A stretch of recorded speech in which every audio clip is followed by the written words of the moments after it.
I'm an only child, so I can rip on older brothers and younger brothers. I'm in a category by myself.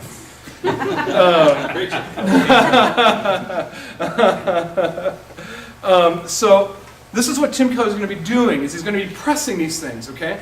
That there are two ways to relate rebelliously to a lavish God. We can take his things, spend them any way that we want, and with no regard to the Father. That's one way to sin, one way to rebel. The other way to rebel is by being really, really, really good and trying to get the Father's wealth, but not really caring so much about the Father, just so that we could get what he has. Okay? Tim Keller is going to flesh those things out. And probably in this room, probably in your group, you're going to have some people who are going to tend more to younger brother type sinning, rebellion. Others are going to tend toward older brother type rebelling. Okay, exactly. I just happen to work with one. But what's probably the reality for most of us, is that there are parts of our hearts that are both, right? We'll spend lavishly and we will abuse God's gifts, and then we'll try to make up for it by being really good and making things good with God on our own terms and not trusting him. And Tim Keller's going to be pushing at both. I'm pushing at both those things. And so, I don't know, as I look at this study, I'm just so excited about this study because it keeps pushing this. It keeps pushing. Are we going to rest in the lavish grace of this God, or are we going to try to earn it, or are we going to try to run away from it? Or are we going to live right in it and enjoy it and thank God for it and bless him for it and experience the grace and be transformed? And remember, in the context, this is all about a missional God. And if we catch a glimpse, a greater glimpse, if we taste a greater piece and a greater taste of God's grace in this study, I am convinced it has to make us more missional. It has to, because the whole context is driving and fleshing out a missional God who goes searching for younger brother types. And he doesn't dismiss the older brother types either. He says, come into the banquet. Come into the banquet. Come in. So this is the focus of the study, and I just found this. John Piper, only John Piper could do this. He wrote a poem called The Prodigal Sister. This is the sister looking at the two brothers. Okay, so just another way of looking at it. And cold and so his father cried, and felt that both his sons had died. The one from play when passions boil, the other from his toxic toil. The one 100 miles away, the other even while he stay. The one a slave to lust and fools, the other slave to laws and rules. And so that's what this prodigal parable is pushing. A God who is gracious in mercy and abounding in steadfast love, as we looked at in Connect Grow Go. And how are we going to respond to that? As a younger brother or as an older brother? Or are we going to take God for who he is and taste his grace and live in his grace in ways that don't lead to lavish and licentiousness and more grace, more sins that grace may abound, and ways that don't create more and more Pharisees around? That was almost rhymed, didn't it? So anyway, that was on video.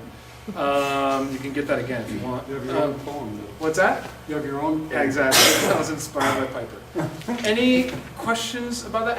How many here have read the book so far? All right, so we got a good. So you guys got a taste of that. Would you say that's a pretty good synopsis of what your experience was? All right, good. You read well. No, I learned well. Good. Fortunately, that's how I'm trying to do. Yeah, I know. Okay. So that's there for summary. And so just in case, if anybody's asking, what's this book about? And I do want to just emphasize one thing, is that this isn't so much about the book as it is about the parable. And this book is helping us understand the parable. We're not trying to build something around this book per se, but this is the best book out there for fleshing out this parable I found. And Tim Keller is the only one who thinks these things. This isn't novel. Just so you know, this isn't something he just came up with out of thin air that he just started publishing. This view has been around for a long time. It's just taken a long time for it to get out. And it's about going back to this parable and spending and reflecting and meditating on it. Hopefully the Jesus who spoke this parable by the Spirit changes us so that we live this way. So, thank you. get an opportunity tonight to teach some skills to you about friendship. This is assuming I have some friends, I suppose. I just want to share this with you as I start. I got a phone call on a Friday night about a month ago. And it was a young guy. We have a small group on Saturday night for the well. It's 15 singles to hang out at our house at 9 o'clock on Saturdays. We have 2 or 3 unbelievers in this group, non-believers. And he called me up on the phone. I've been meeting with him off and on for a year. And he had some questions he was wondering about. And I said, where are you? Where are you going? And he was in his car on a Friday night, which typically for him has been a bad place to be. And he's heading somewhere he shouldn't be. And he said, I'm going to the movies. And I said, Who are you going to the movies with? I figured he was going with his sister. He goes, our whole life group's going out to the movies together. And he said, this is the first time my whole life I've ever done anything with some Christian friends. And I'm really excited. And he sent me a text 2 weeks ago and said, I want to get baptized. And I share that with you because this is a kid whose entire life knew nothing but party. And in a small time in a life group, and a few guys who said, I'm going to invest in your life and come alongside of you, they've come alongside of him and they've befriended him, and he doesn't know what to do with it because these guys don't do what he does.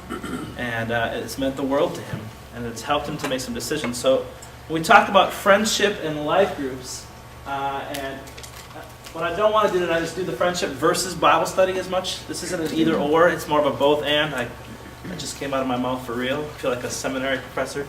I got that answer a lot when I ask questions in class.